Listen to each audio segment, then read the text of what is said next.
I woke up this morning with a normal feeling for me. It felt like sadness, but more like hunger than anything else.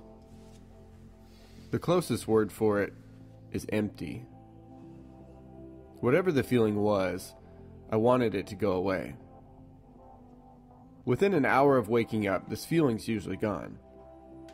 Coffee can do it, catching up on sports, and by the time I check my email, I'm good.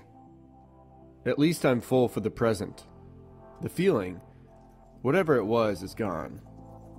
But quite easily I slip back into the emptiness. If not the next hour, the next day.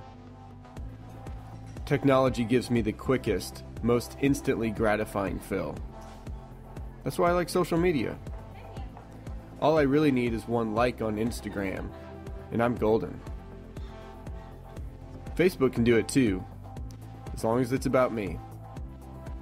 And I look on Twitter to get my sarcasm fill for the day.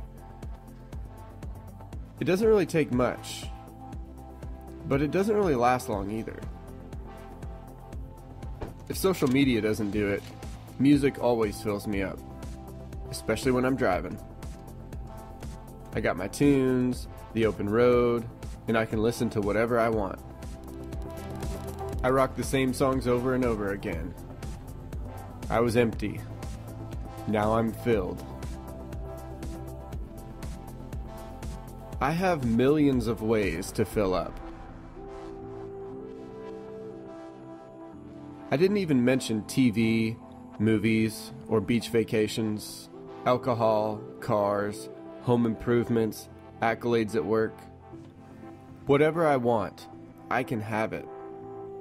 With the touch of a button, or the drop of a hat, the world is at my fingertips. I can fill myself with whatever I want, cash pending. All I have to do is convince myself that it's good to eat and desirable for food. Then it's just a matter of plucking my choice fruit from the tree. No wonder I don't need God to be filled. I'm already full.